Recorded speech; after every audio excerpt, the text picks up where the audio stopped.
নমস্কার সবাইকে। বিথির গল্প পাঠ চ্যানেলে সবাইকে স্বাগত। আজকের নিবেদন বলাই চাঁদ মুখোপাধ্যায়ের লেখা ছোট গল্প নির্বাকের দুঃখ। তবে আজকের গল্প শুরু করার আগে আমার চ্যানেলে যারা নতুন তারা চ্যানেলটিকে অবশ্যই সাবস্ক্রাইব করে ভিডিওগুলিকে লাইক করে দেবেন, ভালো লাগলে বন্ধুদের সঙ্গে শেয়ার করবেন এবং আমার চ্যানেলে নতুন হয়ে থাকলে চ্যানেলটিকে অবশ্যই সাবস্ক্রাইব করে পাশে থাকা বেল আইকনটি ক্লিক করবেন। শুরু করছি আজকের নিবেদন। রাগের আসল হেতুটা অবশ্য অন্য ছিল।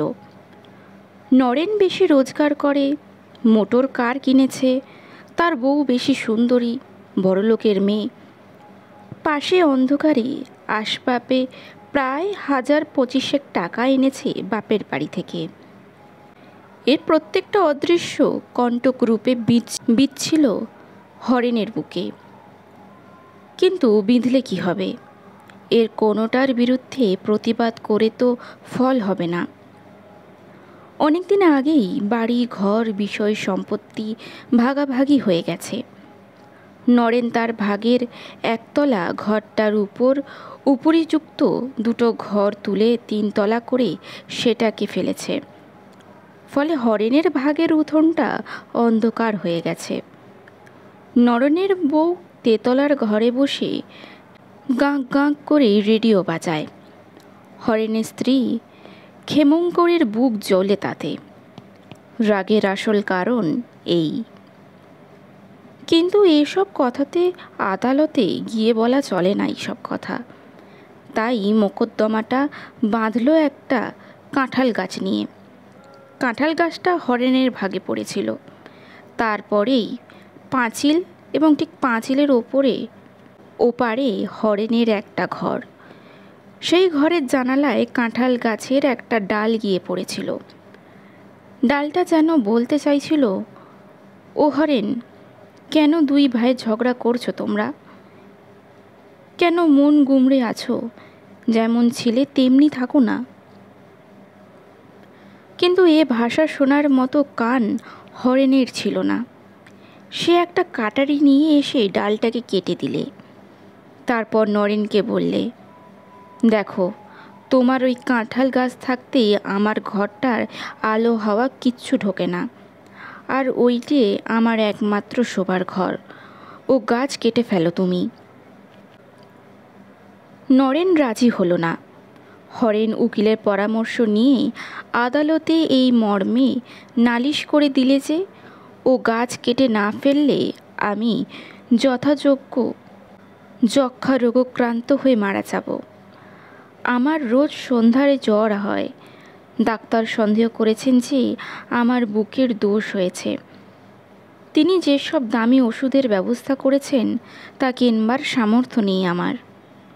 ভগবানের দান আলো হাওয়াটুকু যাতে আমি নির্বিঘ্নে পাই, তার জন্য আমি প্রার্থনা করছি ওই কাঁঠাল গাছটি কেটে ফেলার হুকুম যেন আদালত দেন। গাছের দা ন্যায্য মূল্য তা আমি দেব। বলা বাহুল্য, হরেনের যক্ষা হয়নি, হয়েছিল রাগ। কিন্তু উকিলের পরামর্শ অনুসারে এবং ডাক্তারের সার্টিফিকেটের জেরে নিজেকে সে যক্ষাগ্রস্ত বলে প্রমাণ করার জন্য ব্যস্ত হয়ে পড়ল। কারণ উকিল বলতে তা না করলে ওই কাঁঠাল গাছ সরানো যাবে না। আদালতে উকিল যক্ষা সম্বন্ধে মর্মস্পর্শী বক্তৃতা করে মহামান্য বিচারকের কাছে সুবিচার প্রার্থনা করতে লাগলেন।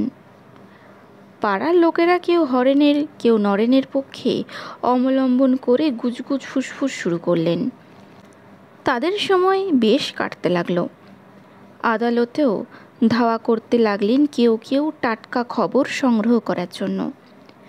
যারা নিরপেক্ষ রইলেন তারা বসলেন ভাই ভাইয়ের ঝগড়া কি ট্র্যাজেডি।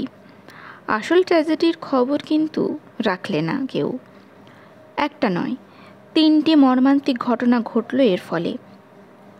হরেনবাবুর প্রথম পক্ষের একটি কুৎসিত মেয়ে ছিল, বয়স প্রায় 22-23। কিছুতেও কোথাও তার বিয়ের সম্বন্ধ হচ্ছিল না। টাকারও জোর নেই, রূপেরও জোর নেই।